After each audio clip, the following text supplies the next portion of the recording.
Shalom, selamat pagi, selamat Shalom, selamat pagi, selamat hari Minggu.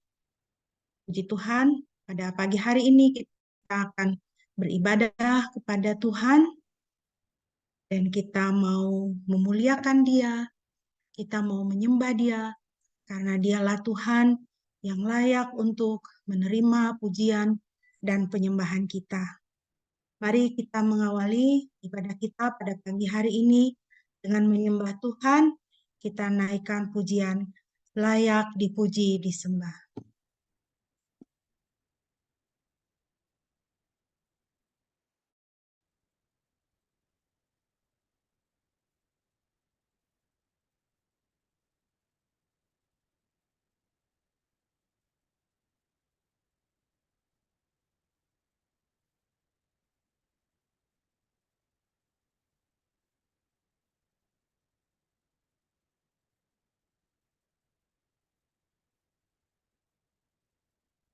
Ya, dengan pujian ini, biarlah hati kita boleh berangkat kepada Tuhan untuk mengucap syukur atas semua kebaikan Tuhan yang sudah kita alami dalam hidup kita.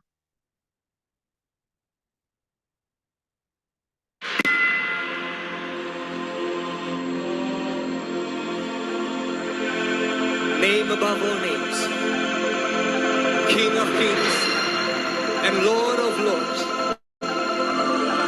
Satu nama yang menyelamatkan, satu nama yang menyucikan, satu nama yang membangkitkan hidup kami. Nama Yesus Kristus Tuhan, Raja segala raja, Tuhan segala Tuhan. Kau layak disembah.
Kepadanya setiap lutut akan bertelur, setiap lidah akan mengaku bahwa Engkau adalah Raja, Engkau adalah Tuhan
Sekali Umat yang dikasihi Tuhan, marilah kita menghabiskan ibadah kita pada pagi hari.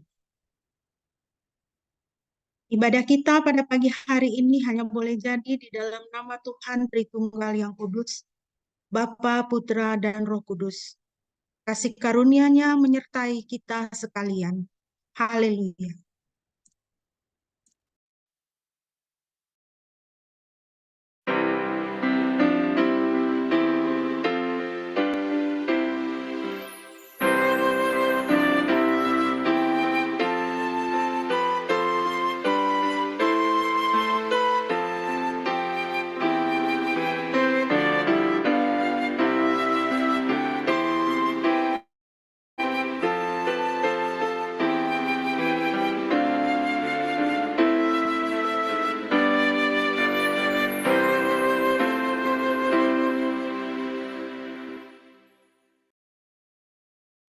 Nats pembimbing kita pada pagi hari ini terambil dari Injil Matius pasal 24 ayat 43 dan ayat 44. Matius 24 ayat 43 dan ayat 44. Demikianlah firman Tuhan. Tetapi ketahuilah ini, jika tuan rumah tahu pada waktu mana pada malam hari pencuri akan datang, Sudahlah pasti ia berjaga-jaga dan tidak akan membiarkan rumahnya dibongkar. Sebab itu hendaklah kamu juga siap sedia, karena Anak Manusia datang pada saat yang tidak kamu duga. Puji nama Tuhan. Bapak Ibu yang dikasihi Tuhan, firman Tuhan ini mengingatkan kita sebagai orang percaya bahwa di dalam kehidupan kita harus senantiasa menjalankan hidup yang siap sedia, hidup yang berjaga-jaga. Pertama, di dalam ayat ini dikatakan, siap sedia untuk apa? Berjaga-jaga untuk apa? Untuk menyambut kedatangan Tuhan kita yang kekasih, Tuhan Yesus Kristus, yang disebutkan di sini Anak Manusia. Dia akan datang pada saat yang tidak kamu duga. Di dalam kehidupan sehari-hari, kita juga harus menjalankan kehidupan yang bersiap sedia.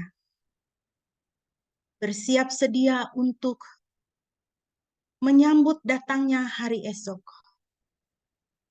Karena masa atau hari kemarin sudah berlalu, tidak ada lagi. Yang kita miliki hanya hari ini, kesempatan sekarang, detik ini, tetapi berlalunya juga cepat. Sedetik sekarang sudah menjadi sedetik di masa yang lalu. Sedangkan masa lalu masih merupakan misteri yang kita tidak tahu. Kita tidak tahu apa yang akan kita hadapi di hari-hari yang akan datang. Tetapi berbahagialah kita jika kita bersiap sedia. Sehingga ketika hari depan itu datang dengan segala yang ia bawa, apakah itu sukacita maupun duka cita, kita sudah siap dan kita tidak terkejut. Mari kita memuji Tuhan dengan bermazmur dari Mazmur pasal 5 ayat 4 sampai dengan ayat yang ke-9. Dan saya persilakan Shine untuk bisa memimpin kita dalam pembacaan Mazmur pasal 5 ayat yang ke-9.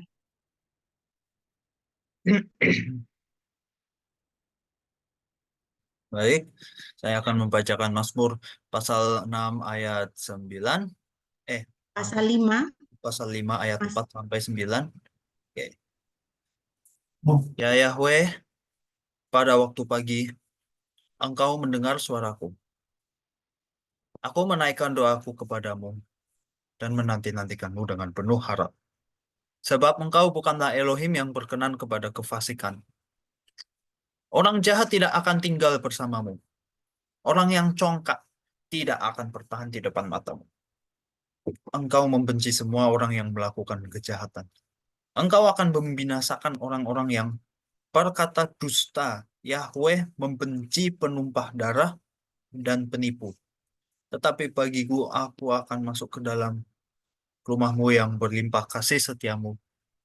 Dan dengan hormat akan engkau ku menyembah ke arah baitmu yang kudus. Ya Yahweh, pimpinlah aku dalam kebenaranmu, karena musuh-musuhku. Ratakanlah jalanmu di depanku. amin, puji nama Tuhan. Bapak Ibu yang dikasihi Tuhan, kita akan merenungkan firman Tuhan, membaca dan merenungkan firman Tuhan. Mari kita menyiapkan hati kita dengan pujian jadi sepertimu. Kita mau firman Tuhan membentuk hati kita.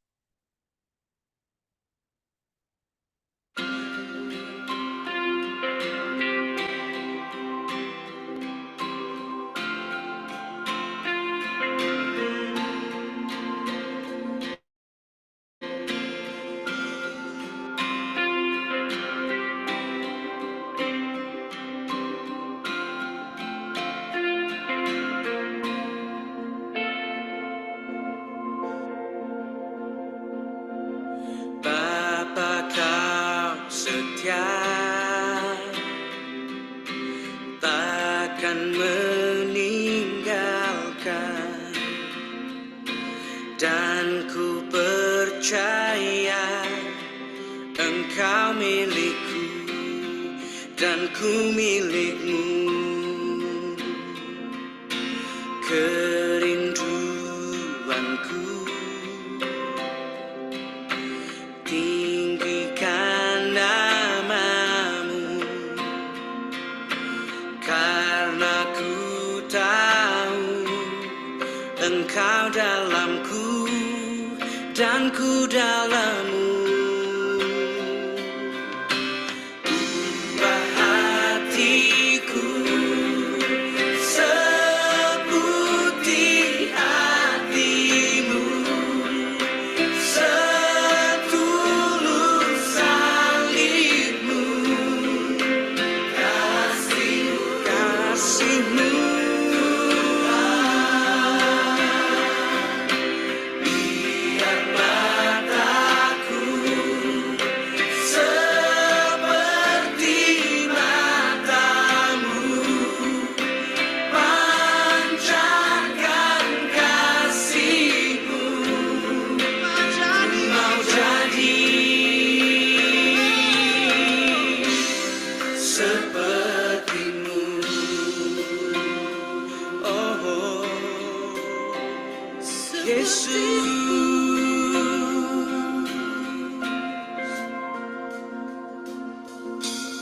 Sing this song together. Setia, setia, takkan meninggalkan. Amin. Dan ku percaya Engkau milikku dan ku milikmu. Kerinduanku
Haleluya, amin.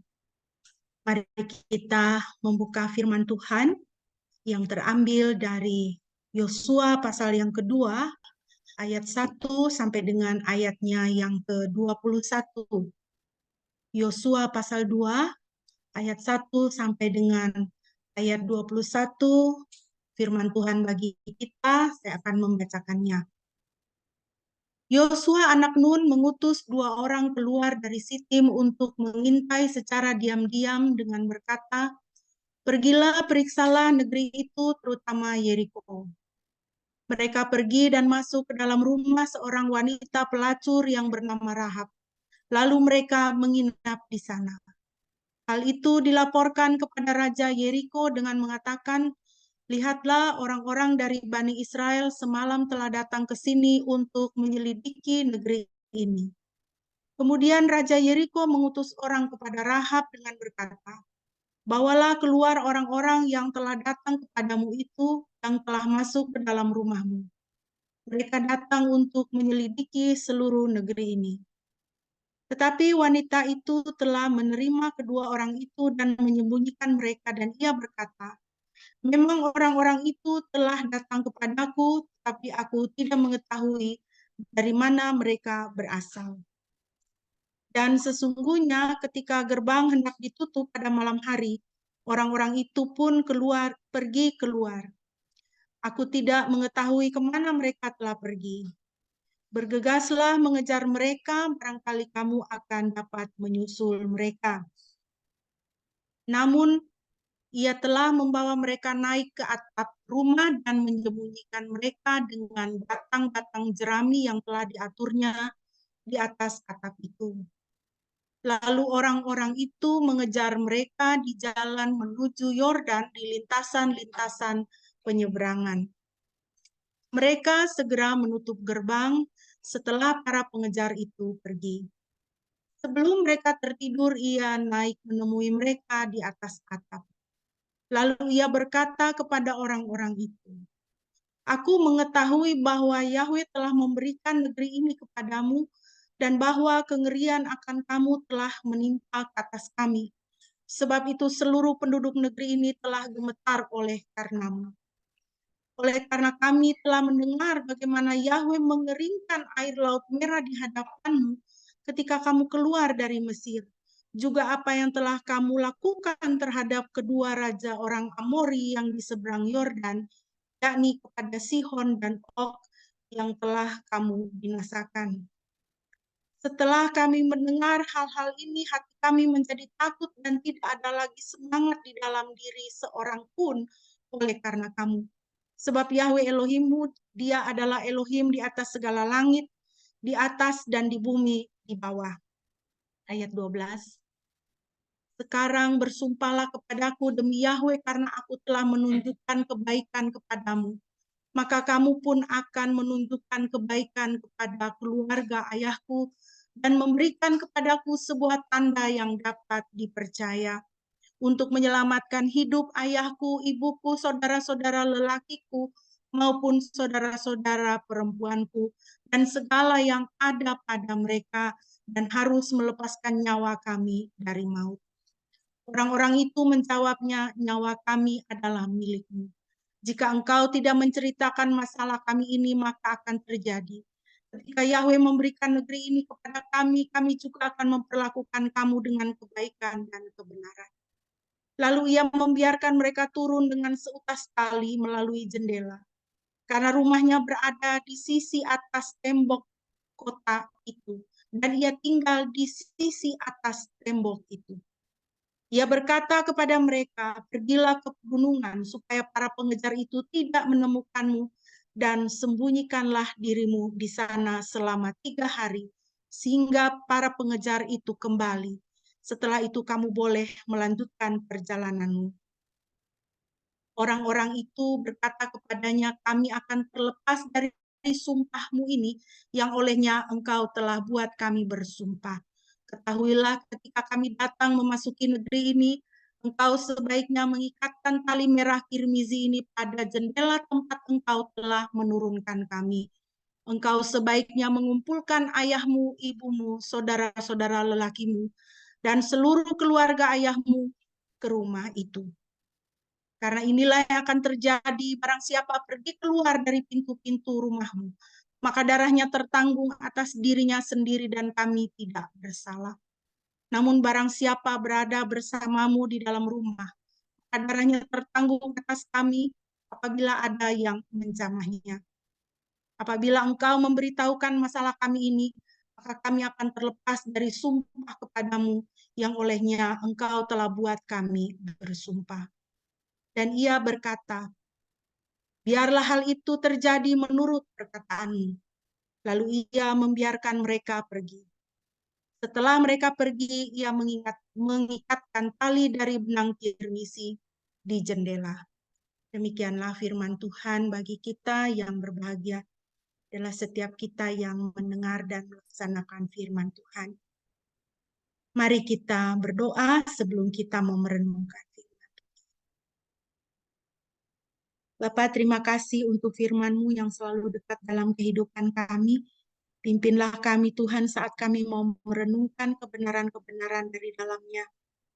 Biarlah Roh Kudus berbicara kepada setiap kami pribadi lepas pribadi dalam situasi kehidupan kami masing-masing. Terima kasih Bapa, kami rindu Tuhan berbicara kepada kami dan kami rindu dan kami terbuka kepada Tuhan supaya hidup kami boleh dibentuk oleh firman Tuhan menjadi semakin hari kami boleh semakin menjadi seperti Engkau ya Tuhan Yesus. Terpujilah namamu Bapa, di dalam nama Yesus kami berdoa. Amin.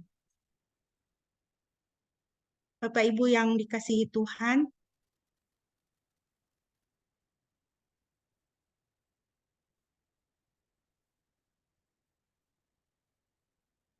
ya, kita pada awal tahun 2024 ini kita telah memulai dengan Yosua pasal 1 dan pada pagi Yosua pasal 2. Perikop yang telah kita baca tadi saya beri judul perenungannya adalah iman yang bertindak. Sebagai orang percaya, kita juga disebut dengan orang yang beriman. Orang percaya, orang beriman, gitu ya. Kita beriman, kita percaya kepada Tuhan kekasih kita, Tuhan Yesus Kristus, Juru Selamat kita. Tapi iman yang kita miliki itu harus diwujud nyatakan di dalam perilaku, diwujud nyatakan dalam tindakan, dalam perkataan. Iman yang kita miliki itu harus mewarnai pikiran kita. Jadi dalam kehidupan kerohanian kita, di dalam kehidupan kekristenan kita, kita tidak beriman kosong, tidak asal percaya. Percaya saja maka kamu akan diselamatkan. Tetapi percaya itu, iman itu harus bisa dilihat, harus bisa diwujud nyatakan dalam keseharian kita. Sehingga kehidupan kekristenan kita itu memang sungguh-sungguh berwarna Kristen. Memang sungguh berwarna Alkitabiah. Sehingga orang memang sungguh bisa melihat siapakah Kristus di dalam kehidupan kita. Apakah kita benar-benar menjadi penyembah Dia? Pada pagi hari ini kita akan melihat satu teladan dari seorang perempuan yang bernama Rahab. Siapakah Rahab itu? Jelas. Dari pembacaan kita, dia bukan orang Israel. Dia orang Yeriko. Dia bukan penyembah Yahweh. Dia bukan penyembah Tuhannya Abraham, Ishak, dan Yakub. Dia penyembah berhala. Kemudian dari bacaan kita juga melihat identitas dia, bahwa dia adalah seorang pelacur. Alkitab itu terus terang, ya. Kalau dikatakan dia adalah seorang pelacur, dia adalah seorang pelacur. Daud itu orang yang dekat di hati Tuhan. Kehebatan-kehebatannya diceritakan, tapi juga kebusukannya diceritakan oleh Alkitab. Alkitab tidak poles-poles, jujur.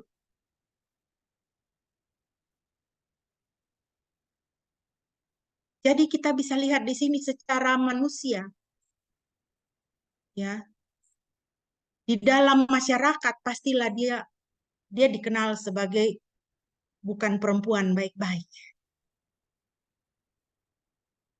Nah, kemudian dari pembacaan kita lihat juga bahwa dia tinggal atau rumahnya itu di tembok Yeriko. Tembok Yeriko adalah tembok yang mengelilingi kota Yeriko sebagai satu bagian dari sistem keamanan, ya, tembok. Kota itu dia kuat kalau temboknya itu kuat. Nah, diperkirakan tembok Yeriko itu tingginya 14 meter, lebarnya 6 meter. Jadi bisalah membangun sebuah rumah di situ atau tempat tinggal di atas tembok itu. Kemudian data yang kita peroleh juga bahwa dia menyembunyikan mata-mata Israel yang dikirim oleh Yosua. Dan perjalanan kisah selanjutnya kita melihat bagaimana dia seorang perempuan Yeriko memilih berpihak kepada bangsa yang menyembah Tuhan yang hidup. Dia memilih untuk meninggalkan ilah-ilahnya. Dia memilih untuk tidak lagi mau menyembah ilah-ilahnya, dewa-dewanya. Ada Tuhan yang hidup, Tuhan yang perkasa, yang kedahsyatan kekuatannya itu sudah terdengar di segala penjuru. Bapak Ibu yang dikasihi Tuhan,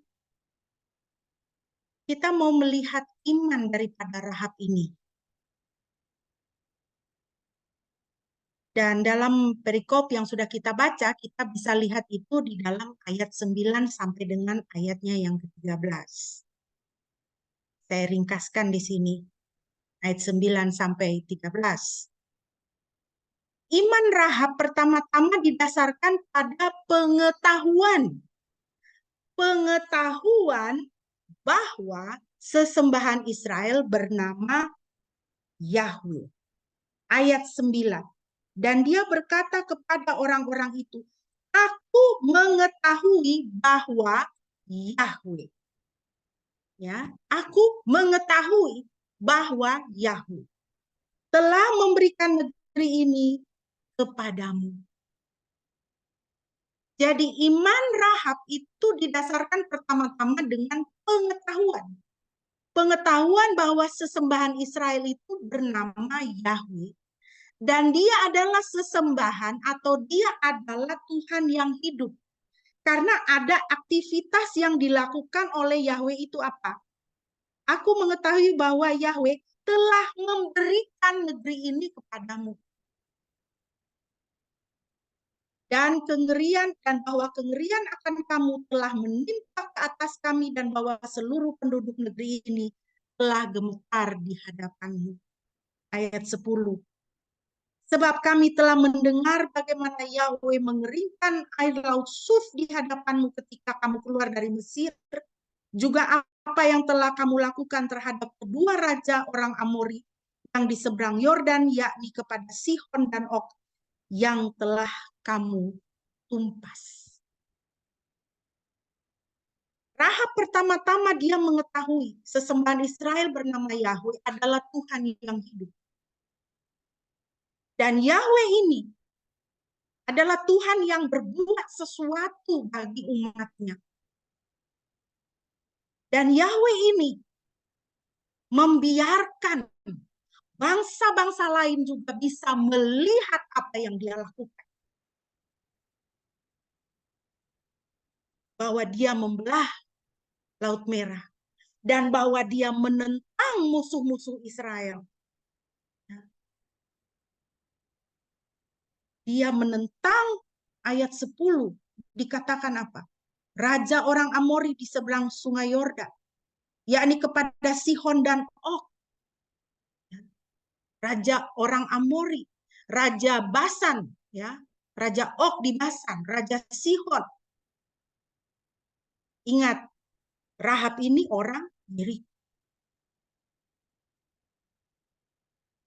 Jadi dia dengan pengetahuan dia bahwa Yahweh ini Tuhannya orang Israel, ini menentang ilah-ilah saya.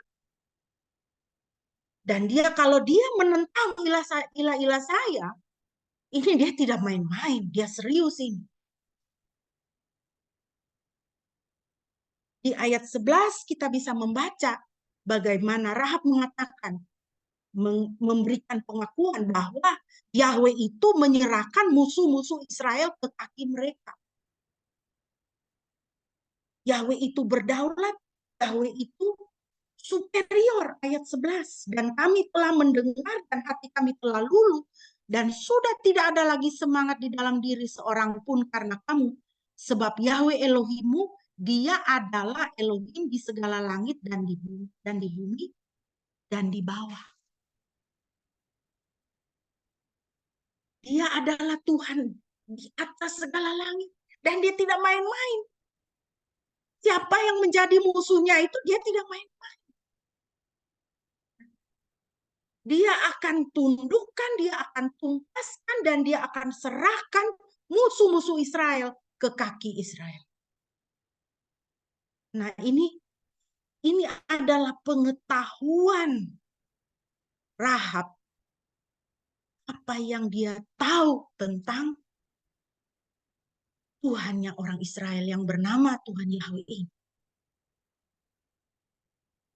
Ingat, imannya pertama-tama didasarkan kepada pengetahuan ini. Bapak Ibu yang dikasihi Tuhan, sudah berapa lama kita menjadi orang Kristen? Sudah berapa lama kita tahu tentang Tuhan Yesus? Sudah berapa lama kita kenal Tuhan Tritunggal? Tuhan yang kita sembah. Apakah kita mempunyai pengetahuan tersebut mengenai Tuhan dalam hidup kita? Sejauh mana pengetahuan kita tentang Tuhan yang kita sembah ini? Kita jadi orang Kristen, kita kenal Tuhan kita enggak? Iya kan? Banyak orang Kristen ini, tapi tidak kenal Tuhannya. Banyak orang Kristen, tapi tidak kenal Tuhannya, tidak kenal Yesus. Akibatnya hidupnya itu tidak Kristen sama sekali, tidak Alkitabiah sama sekali.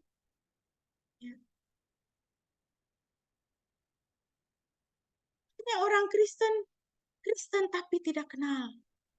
Tidak tahu menahu siapa Tuhan yang dia sembah, siapa Yesus itu.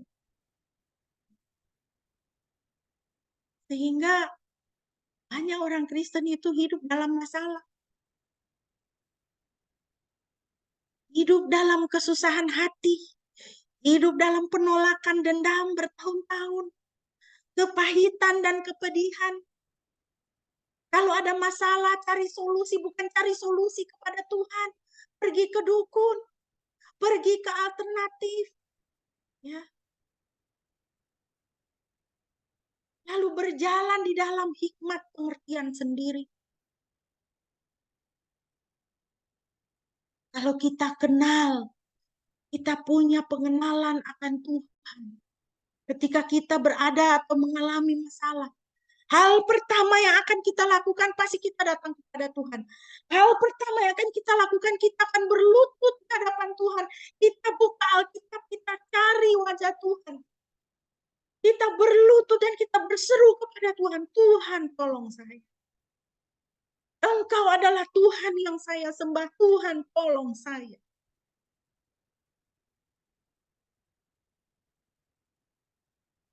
Penting sekali Bapak Ibu yang dikasihi Tuhan, kita mempunyai pengenalan, pengetahuan dan pengenalan yang benar akan Tuhan kita.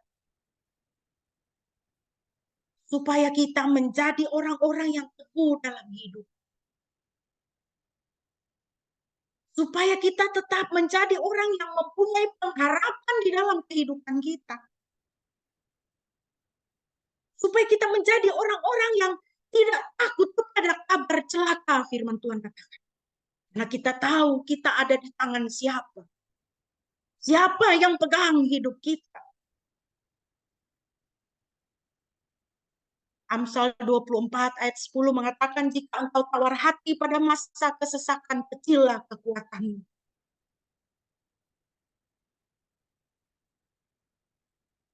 Berarti saudara, jika di dalam masa kesesakan kita mempunyai hati yang teguh. Hati yang teguh itu dapatnya dari mana? Dapat daripada persekutuan kita yang erat dengan Tuhan. Maka kekuatan kita itu besar. Kita bisa dipukul di sana, dipukul di sini, tetapi kita tidak akan roboh. Kita akan menghadapi masalah ini dan masalah itu, tetapi kita tidak akan terpuruk. Tapi kalau di tengah-tengah permasalahan kita kehilangan pengharapan, kemudian kita mencari penghibur-penghibur palsu, guru-guru palsu dari dunia ini, yang menawarkan meditasi, yang menawarkan jalan untuk menenangkan jiwa kita, tidak berdasarkan Alkitab. Kita mengundang iblis masuk di dalam kehidupan kita. Karena apa? Kita sudah berpaling daripada Tuhan. Kita tidak mencari ketenangan dan kekuatan batin kita pada Tuhan. Tuhan yang sejati dan Tuhan yang benar.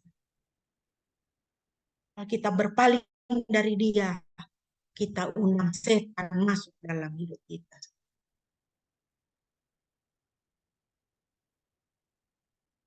Dan ketika kepanikan, ketakutan melanda menguasai hidup kita, kita akan membuat hal-hal yang ceroboh, memalukan, tidak masuk akal, disesali kemudian hari. Ya kan? Contoh gampang aja. Coba kalau terjadi gempa bumi. Bukankah setelah gempa bumi itu kita mendengar cerita yang aneh-aneh, yang kadang kita bisa tertawa juga ya. Orang yang panik, lari meninggalkan rumahnya, tidak dikunci. Ada yang dari kamar mandi, lari dari kamar mandi begitu saja. Itu terjadi.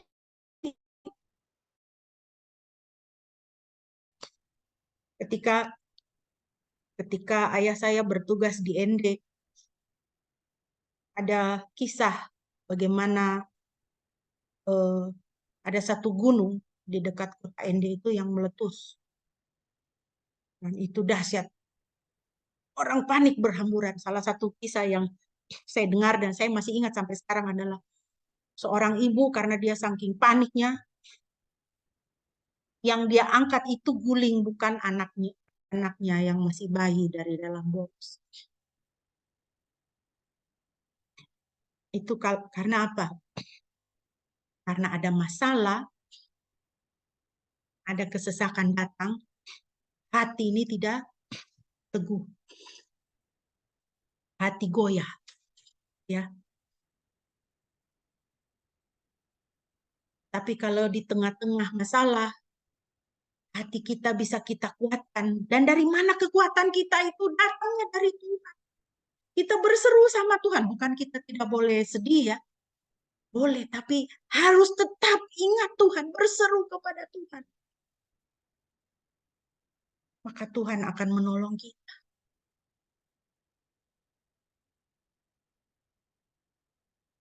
Sekali lagi Bapak Ibu, pertanyaan bagi kita adalah seberapa banyak tindakan yang kita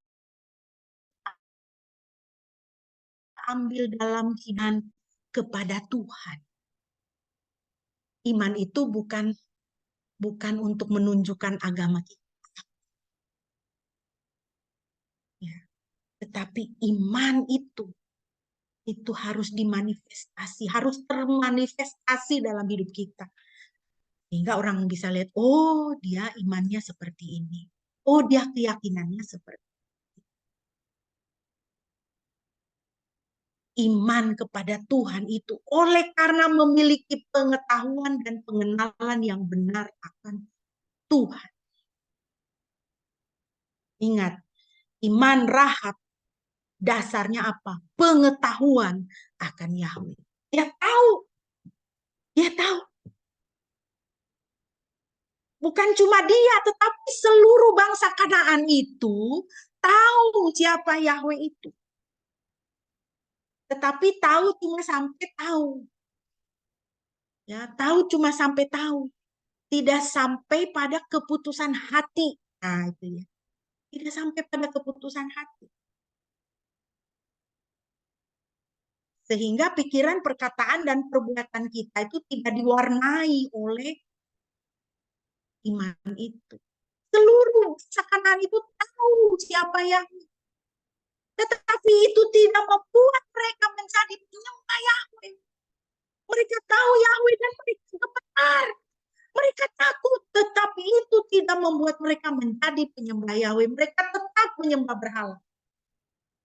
Mereka tetap menyembah Tuhan-Tuhan yang palsu. Sehingga perilaku mereka tetap sebagai bangsa-bangsa Kanaan yang barbar. Bangsa-bangsa Kanaan yang hidup di dalam kenajisan dan dosa yang membuat Tuhan itu jadi murka. Mengapa Tuhan merubuhkan itu tembok Yeriko itu? Kenapa? Karena apa yang mereka lakukan sebagai bangsa penyembah berhala itu, segala sesuatu yang penuh dengan kenajisan itu mendatangkan murka Tuhan.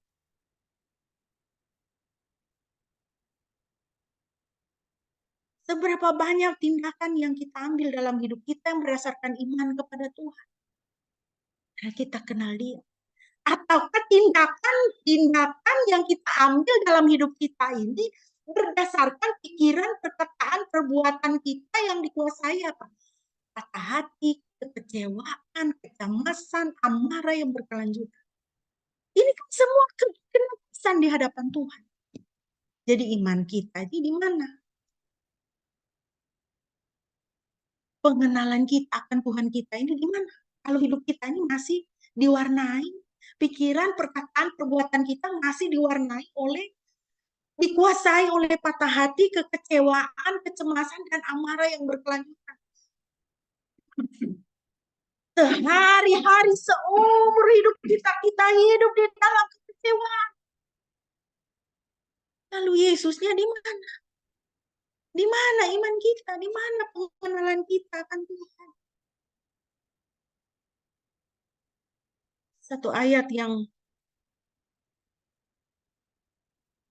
boleh menjadi pengingat bagi kita dari Amsal 3 ayat 5. Percayalah kepada Tuhan dengan segenap hatimu dan janganlah bersandar kepada pengertian sendiri. Iman Rahab pertama-tama dia dasarkan kepada apa? Pengetahuan siapa Yahweh itu. Dan apa yang Yahweh akal pikirannya ini untuk tunduk kepada Yahweh itu. Bukan kepada pengertiannya sendiri. Jadi pertama, Iman berdasar pengenalan, pengetahuan yang benar akan Tuhan. Yang kedua, iman itu berdasar pada apa? Penyerahan diri kepada Tuhan yang hidup. Harus mau berkata ya. Saya serahkan masa depan saya kepada Tuhan. Saya serahkan keluarga saya kepada Tuhan. Saya serahkan hidup saya kepada Tuhan. Itu iman yang bertindak. Mau tunduk kepada Tuhan yang hidup. Kalau saya di luar Tuhan yang hidup, saya binasa. Kalau saya di luar Tuhan yang hidup, saya celaka. Bapak Ibu yang dikasihi Tuhan. Apakah gampang-gampang begitu? Bagi Rahab tidak juga. Rahab punya banyak alasan untuk takut alih-alih beriman. Dia punya banyak alasan. Ya. Kalau dia tidak mau percaya kepada Yahweh, walaupun dia tahu Yahweh itu begini-begini, lalu dia kata, saya tidak mau percaya kepada Yahweh. Soalnya apa? Ini seluruh bangsa saya sudah takut. Seluruh bangsanya dicekam ketakutan.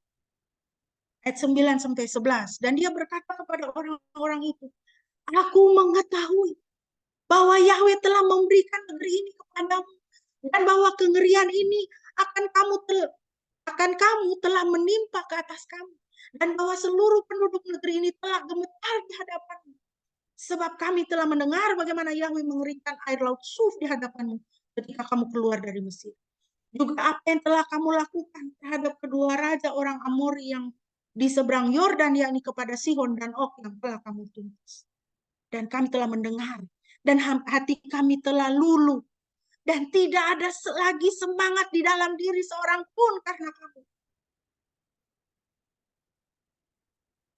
Kalau dia memilih untuk takut, bisa. Saudara, banyak sekali kita ini, ya, kita orang Kristen ini, kita orang percaya ini,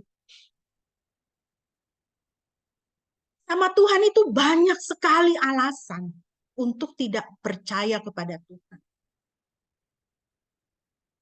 Tuhan bilang, jangan kamu khawatir. Firman Tuhan katakan, serahkanlah hidupmu kepada Tuhan karena dialah yang memelihara jiwamu. Tetapi kita tetap dicekam kekhawatiran, kepahitan, kemarahan, kekecewaan karena kita beralasan, banyak alasan sama Tuhan. Nah, iya Tuhan bisa ngomong begitu. Jangan kamu khawatir. Bagaimana saya tidak khawatir Tuhan? Ini harga beras makin mahal. 1 kilo 17.000. Ini besok ini mau makan apa? Tuhan sih ngomong enak. Pak Pendeta sih ngomong enak. Pak Pendeta ngomong enak. Jangan khawatir firman Tuhan. Dompet saya kosong Tuhan. Kita seringkali banyak alasan sama Tuhan. Enak aja. Saya disuruh mengampuni. Terlalu menyakiti hati saya Tuhan. Sudah ambil uang saya banyak Tuhan. Dia sudah mencuri dari saya Tuhan. Sakit hati saya tuh ditikam dari belakang. Banyak sekali alasan kita saudara sama Tuhan. Sehingga batal kita beriman sama Tuhan. Beriman itu, percaya itu bukan cuma percaya perkataan Tuhan itu ya dan amin. Tetapi mempercayakan diri kita ke dalam tangan Tuhan.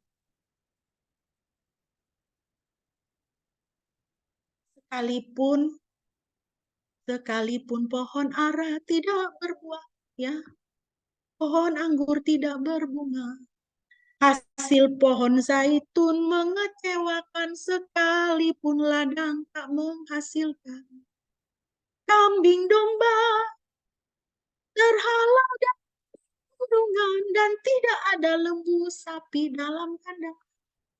Tapi aku akan bersorak-sorai di dalam Tuhan, beria-ria di dalam Tuhan yang menyelamatkanku. Nah, itu adalah nyanyian orang yang beriman. Sekalipun semua hal negatif di sekitar, sekalipun saya ini udah nol,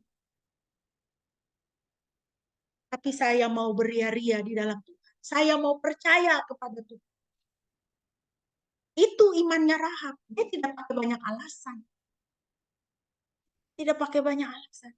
Aduh, ini nanti bagaimana bangsa saya? Nanti bagaimana hidup saya? Tidak. Oh, itu Tuhan yang benar. Oh, itu Tuhan yang dahsyat.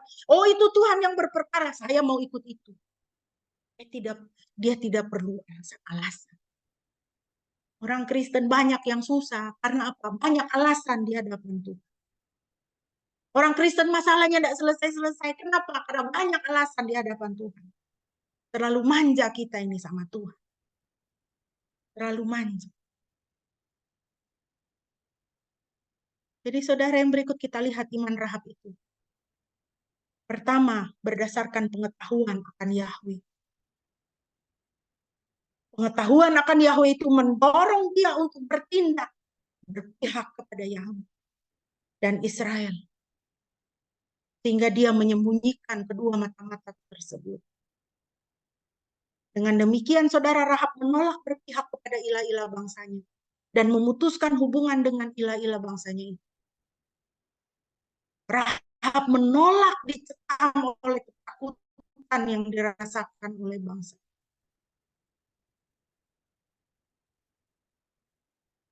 Saudara lihat, ini adalah satu gambar ilustrasi. Ya, ilah-ilah salah satu berhalanya ini yang persembahan kepadanya adalah sembahan manusia. Anak-anak, bayi-bayi diletakkan atas tangan patung Dewa Molok yang di bawahnya itu sudah ada dapur api. Ini adalah persembahan kepada Dewa Molok. Saudara lihat di gambar itu bayi hidup-hidup itu ditaruh di situ. Saudara, ini satu kekejian bagi Tuhan. Ya heran kalau Tuhan dari surga lihat, aduh, dan dia murka. Ingat ya, Tuhan kita adalah Tuhan pencipta. Tuhan kehidupan, saudara. Yohanes 3:16 apa? Karena begitu besar kasih Bapa akan dunia ini sehingga ia mengaruniakan anaknya, putranya yang tunggal, supaya yang percaya kepadanya tidak binasa, melainkan memperoleh hidup yang kekal. Ini begini-begini, Tuhan marah sekali, saudara. Ini satu kekejian di hadapan Tuhan. Tuhan murka.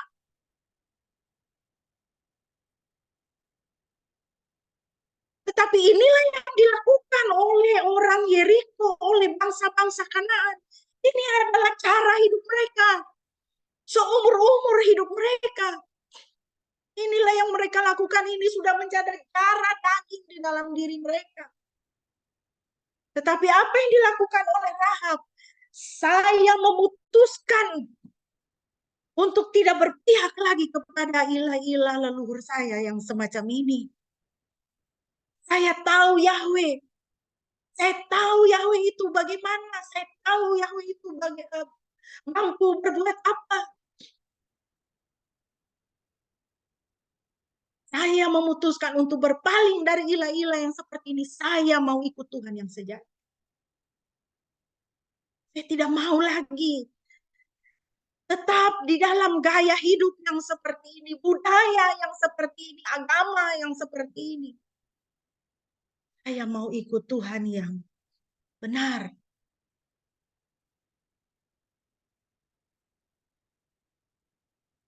Kita ini seringkali, saudara, kita terlena. Kita kehilangan fokus kepada Tuhan. Kita fokus kepada ilah-ilah palsu dunia ini. Ilah-ilah palsu yang namanya kekecewaan, kepahitan, kemarahan, penolakan, iri hati. Tidak mengasihi, kita fokus kepada ilah-ilah palsu itu. Kita lupa bahwa Tuhan kita, Yesus Kristus Tuhan dan Juru Selamat, Dia adalah Tuhan pemenang yang sudah menginjak iblis di bawah kakinya. Di atas kayu salib pun dia katakan sudah selesai. Dia mati, dikuburkan, lalu bangkit pada hari yang ketiga. Dia mengalahkan maut. Dia mengalahkan kematian. Dia sudah injak iblis di bawah kakinya. Lalu firman Tuhan katakan, ya, iblis itu sudah dilucuti. Ya. Dia menjadi perarakan dan dicemooh. Karena apa? Karena Kristus sudah menang. Tapi kita masih ikut, masih menyembah iblis ini, masih menyembah setan. Ya. Orang Kristen itu kalau dia tidak melepaskan pengampunan itu penyembah setan. Orang Kristen itu kalau pelihara kemarahan, kekecewaan itu penyembah setan. Iya kan, begitu saja. Apa yang kalau kita tunduk kepada sesuatu itu menjadi Tuhan kita. Kalau kita tidak bisa melepaskan ilah-ilah palsu ini, itu menjadi Tuhan kita. Ya kan? Semua yang lain selain daripada Yesus Kristus, Tuhan dan Juru Selamat, itu setan. Lalu kita sebagai orang Kristen, kita hidup dengan murung, dengan penuh kekalahan. Kita lupa Yesus Kristus adalah pemenang. Aduh, sedih sekali saudara kalau orang Kristen hidup seperti itu ya. Sedih sekali. Dan saya yakin itu menyedihkan hati Tuhan. Dari surga Tuhan Yesus lihat, saya sudah mati dan bangkit untuk kamu. Saya sudah menang untuk kamu. Hai maut, di manakah sengatmu? Tidak ada lagi. Tapi kau, orang Kristen, kau masih hidup seperti orang yang kalah di dunia ini. Bukankah itu membuat Tuhan menjadi sedih melihat itu? Saudara yang kekasih, apakah yang menjadi ilah-ilah kita? Maukah kita melepaskannya? Maukah kita melakukan pemutusan hubungan terhadap pola pikir dan cara hidup yang tidak sesuai dengan firman Tuhan? Maukah kita melakukan pemutusan hubungan terhadap pola hidup keluarga yang sudah mendarah daging, yang tidak sesuai dengan nilai dan norma kerajaan sorga? Hai keluarga-keluarga Kristen, bertobatlah. Warnailah kehidupan keluargamu dengan nilai-nilai firman Tuhan. Hai orang Kristen, bertobatlah. Warnailah pola pikir dan cara hidupmu sesuai dengan firman Tuhan. Itu adalah penyembahanmu kepada Tuhan yang hidup dan sejati. Filipi 4 ayat 8 mengatakan, jadi akhirnya saudara-saudara, semua yang benar, semua yang mulia, semua yang adil, semua yang suci, semua yang manis, semua yang sedap didengar, semua yang disebut kebajikan dan patut dipuji, pikirkanlah semuanya. Pikirkan. Pikirkan supaya apa? Supaya manusia batin kita itu ikut. Oh, yang mulia itu yang ini. Oh, yang adil itu yang begini. Yang suci, yang manis, yang sedap. Berkat yang suci, perkataan yang manis, yang sedap didengar. Melakukan keadilan dan kebajikan. Bapak Ibu yang dikasihi Tuhan. Rencana Tuhan ini kita bisa lihat. Baik untuk Yosua maupun untuk Rahab dan keluarganya. Bagi Yosua, rencana dia adalah mengirimkan kedua mata-mata itu sebagai strategi militer persiapan perang. Tetapi dalam rencana Tuhan, itu adalah waktu kairos bagi Rahab dan keluarganya. Itu adalah waktu Tuhan bagi Rahab dan keluarganya untuk mendapat keselamatan. Dan untuk mengalami perubahan besar dalam hidupnya dan keturunannya di kemudian hari. Ya. Jadi saudara, yang penting bagi kita adalah apa? Kita itu memiliki perspektif atau cara pandang yang luas. Jangan kita menjadi katak di dalam tempurung. Orang itu kalau katak di dalam tempurung, yang dia lihat itu cuma yang di dalam tempurung itu aja. Ya. Jadi kalau orang itu katak dalam tempurung, kita bisa lihat apa? Ngomongnya gini, kok saya begini ya?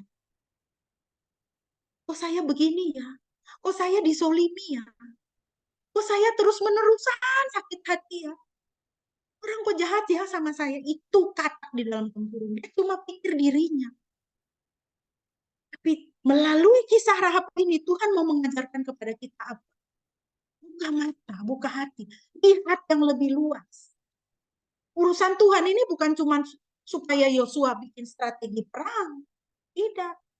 Ada Rahab yang Tuhan mau selamatkan. Ada keluarganya Rahab yang Tuhan mau selamatkan. Ada Rahab yang Tuhan mau ubahkan hidupnya. Dari seorang pelacur, Tuhan mau angkat dia menjadi wanita yang terhormat. Jadi jangan jadi orang Kristen itu, kok saya begini ya. Tapi jadi orang Kristen yang jadilah Tuhan kehendak. Saya tidak mengerti Tuhan, kenapa saya mengalami semua ini. Saya tidak mengerti. Tapi Tuhan tahu lebih banyak daripada saya. Tuhan tahu lebih baik daripada saya. Jadilah Tuhan kehendak-Mu. Sehingga kita jadi orang Kristen ini bukan orang yang protes-protes sama Tuhan. Aduh, Tuhan ini kayaknya nggak sayang sama saya.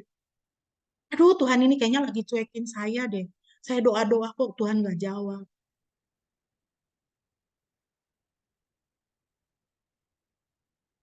Sebelum kami pindah ke Kalasan itu, kan kami tinggal di Jalan Irenda. Berdoa untuk rumah itu supaya terjual, saudara tahu. Berdoa 3 tahun, saudara. Berdoa 3 tahun. Kalau mau bosan deh. Ya kan? Pasang iklan, nggak ada yang ini pasang iklan di koran. Dulu kan masih zamannya pasang iklan di koran. Orang telepon, tapi nggak ada yang datang. Telepon, nggak ada yang datang. Sampai capek hati, saudara. Berdoa 3 tahun.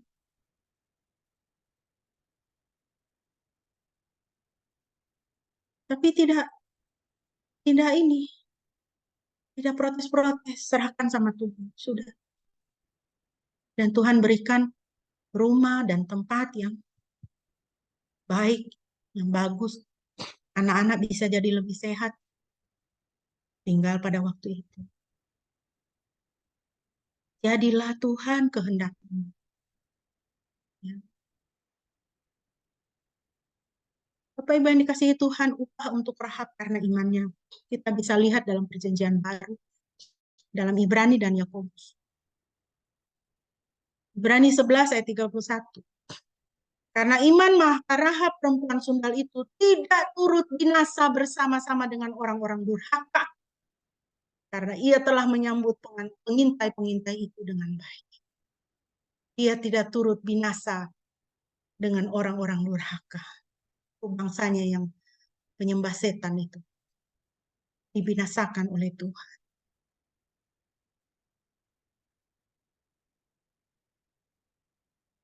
Yakobus 2 ayat 25-26.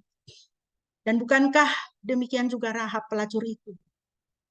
Dibenarkan karena perbuatannya ketika ia menyembunyikan orang-orang yang disuruh itu di dalam rumah. Lalu menolong mereka lolos melalui jalan yang lain. Sebab seperti tubuh tanpa roh adalah mati, demikian juga iman tanpa perbuatan-perbuatan adalah mati. Upah untuk Rahab adalah kehidupan. Upah untuk Rahab karena imannya adalah pembenaran dia di hadapan Tuhan Yahweh. Dan lagi firman Tuhan ingatkan kepada kita. Seperti tubuh tanpa roh adalah mati. Demikian jugalah iman tanpa perbuatan-perbuatan adalah mati. Kalau kita mengaku diri sebagai orang Kristen, iman kita adalah iman Kristen. Tetapi iman kita tidak termanifestasi di dalam perbuatan-perbuatan kita. Maka iman kita itu iman mati. Kekristenan kita ke gereja tapi masih percaya tahayul. Ke gereja tapi masih pergi ke dukun. Ke gereja tapi masih ikut paham filsafat dunia ini. Ke gereja tapi masih menyembah yang lain, bukan Tuhan Yesus. Maka iman kita itu mati. Kekristenan kita itu kekristenan yang mati. Upah yang diterima oleh Rahab Atas imannya adalah Tuhan mengangkat dia menjadi perempuan yang terhormat. Ingat, dalam pembacaan kita, Alkitab dengan jelas mengatakan dia seorang pelacur. Tetapi kalau kita melihat di dalam silsilah Yesus dalam Matius pasal 1, di situ nama Rahab dimasukkan. Dalam silsilah Yesus diceritakan dalam Matius pasal 1, Rahab menikah dengan Salmon. Lalu punya anak namanya Boas. Dan Boas menikah dengan Ruth. Waktu di awal tahun kita sudah membahas Ruth pasal 1 ya. Boas dan Ruth mempunyai anak namanya Obed. Obed punya anak namanya Isai. Isai punya anak namanya Daud dan seterusnya hingga kepada Yesus. Dari Rahab si pelacur ini turun sampai ke bawah kepada seorang perempuan bernama Maria. Tuhan mempercayakan juru selamat ke dalam rahim. Juru selamat dunia ini, juru selamat saudara dan saya. Saudara lihat, karena Tuhan menghargai iman yang bagaimana? Iman yang bertindak. Jadi orang Kristen itu jangan beriman santuy. Jangan beriman santuy. Harus proaktif, harus aktif, harus bergerak imannya. Jangan mati. Saudara, Tuhan kita adalah Tuhan yang tahu memberi upah. Tuhan yang tahu memberi upah. Kalau Tuhan tahu memberi upah, tahu memberi berkat dengan serius, maka dia juga dengan serius akan menjalankan penghukuman pada orang-orang yang durhaka. Lihat itu Yeriko. Bagaimana tembok Yeriko itu bisa rubuh? Cuma dikelilingin 7 hari tanpa suara. Itu strategi militer apa itu? Konyol kan, mereka menjadi bahan tertawaan. Saudara silakan baca kisah selanjutnya di dalam kitab Yosua. Tetapi pada hari yang ketujuh Tuhan perintahkan apa? Bersorak-sorai dengan trompet. Tidak pakai bom, tapi bersorak-sorai. Lalu rubuhlah tembok itu. Kan tidak main-main. Kalau Tuhan mau menjalankan pembinasaan, dia tidak main-main. Tapi kenapa itu terjadi? Karena orang-orang durhaka. Tadi kita sudah membaca ayat ini. Orang durhaka sudah tahu Yahweh, sudah tahu apa yang dia lakukan, tapi tidak mau bertobat, tetap menyembah Molok, mengadakan korban manusia, kenajisan di hadapan Tuhan. Tetapi bagi orang yang beriman kepadanya, tahu dia siapa, dan memutuskan untuk menjadi penyembahnya. Lihat ini Rahab Tuhan buat apa? Dari seorang pelacur, Tuhan angkat menjadi seorang nyonya rumah yang bermartabat, nyonya Salmon. Lalu dari keturunannya lahirlah juru selamat. Tuhan kalau kasih promosi tidak main-main, saudara. Sebagai penutup, Bapak Ibu yang dikasihi Tuhan, Tuhan mempunyai rencana yang besar, bahkan boleh jadi mengubah hidup Anda besar-besaran seperti Rahab. Saudara dan saya mungkin tidak tahu. Kita sedang mengalami apa saat ini, kita juga tidak mengerti. Tetapi kita harus berani mempercayai Dia dan bersedia meninggalkan hidup yang lama dan bertindak sesuai dengan iman kepada Tuhan. Maka akan terjadilah, tergenapilah firman dan janji Tuhan dalam hidup kita. Engkau akan diangkat menjadi kepala, bukan ekor. Kiranya saudara diberkati. Mohon kesediaan Bapak Pendeta untuk boleh memimpin kita dalam doa respon dan doa syafaat.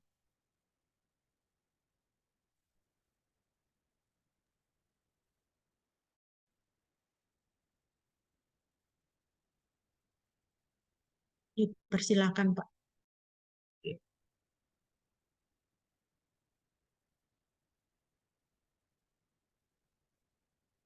Mari kita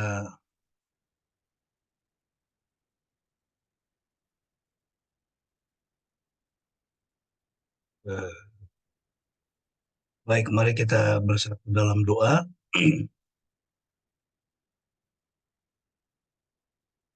Mari kita berdoa.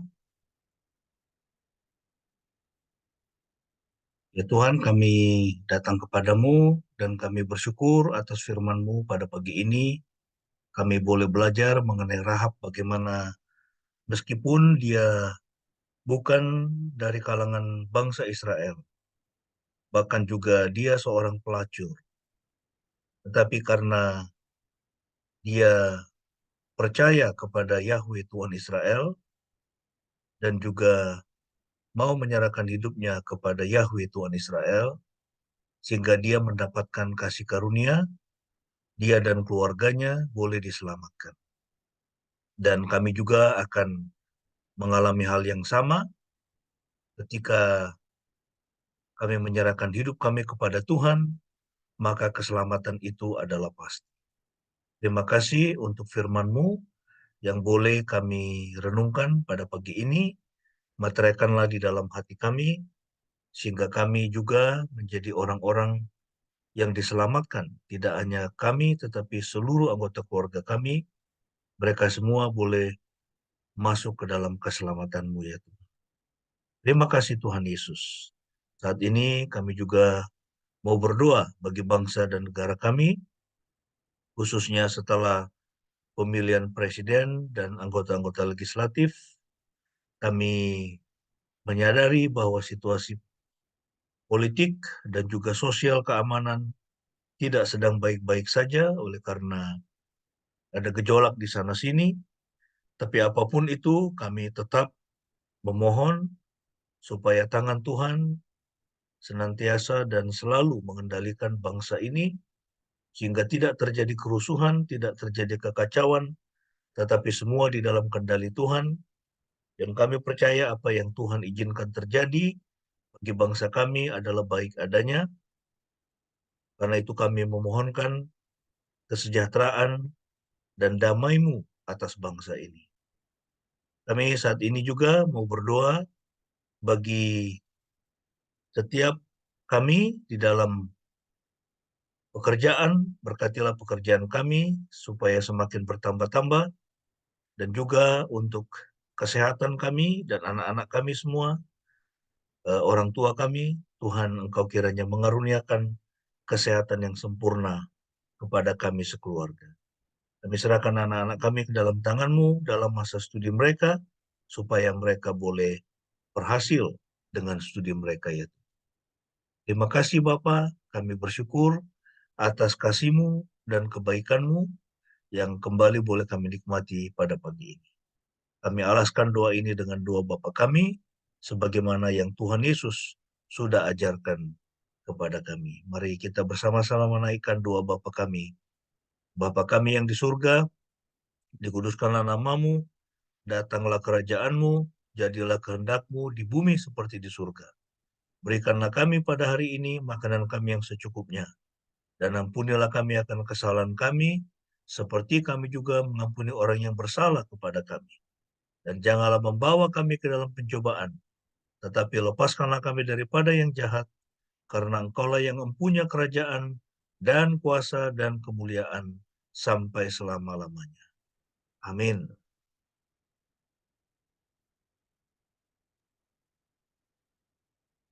Mari Bapak Ibu yang dikasihi Tuhan, bersama-sama kita mengucapkan pengakuan iman kita di hadapan Tuhan dan sesama bersama dengan gereja sepanjang segala abad.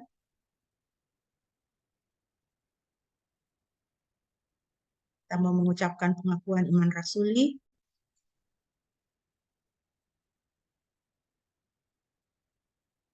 Apakah bisa dimunculkan di dalam teks? Ya, sebentar saya muncul.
Maaf ada masalah. Ada permasalahan teh. Ya, mari.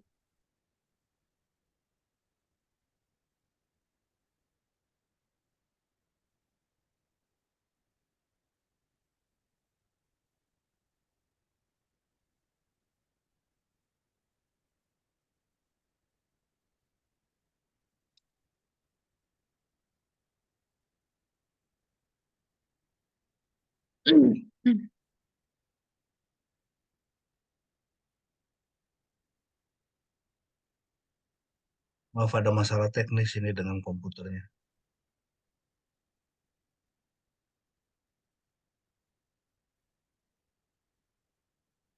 Nampaknya ada masalah teknis, jadi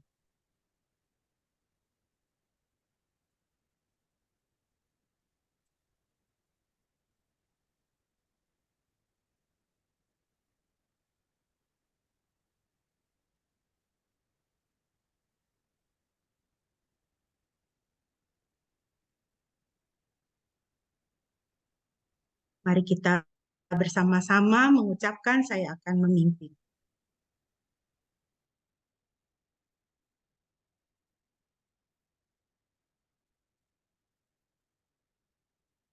Masih mute.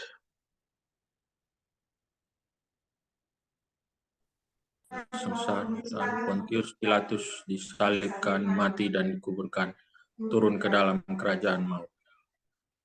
Pada hari yang ketiga bangkit pula dari antara orang mati, naik ke surga, duduk di sebelah kanannya Bapa Maha Kuasa, dan akan datang dari sana untuk menghakimi orang yang hidup dan yang mati. Aku percaya kepada Roh Kudus, gereja yang kudus dan am, persekutuan orang kudus, ampunan dosa, kebangkitan orang mati, dan hidup yang kekal. Amin. Kau punya speaker mati. Itu, kasih nyala. Baik. Bapak Ibu yang dikasihi Tuhan, kita akan mengakhiri ibadah kita pada pagi hari ini. Mari kita kembali mau memuji Tuhan.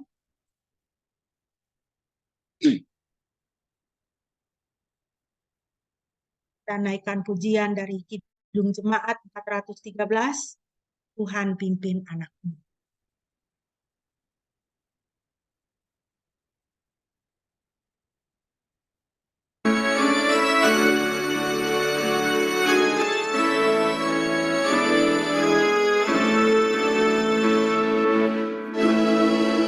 Pimpin anakmu agar tidak tersesat, akan jauh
senang, Kau Tuhanku penebus.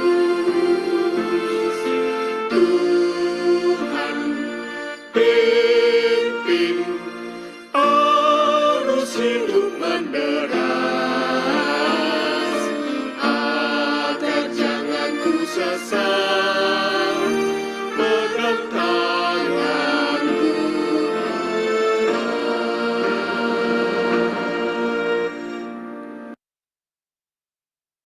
Jemaat yang dikasihi Tuhan, arahkanlah hatimu kepada Tuhan dan terimalah berkat-Nya.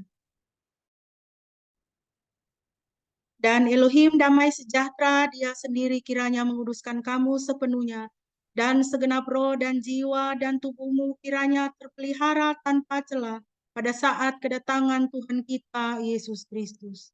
Dia yang memanggil kamu adalah setia, Dia juga yang akan melaksanakannya. Anugerah Tuhan kita Yesus Kristus beserta kamu. Amin. Pujilah Khalik semesta.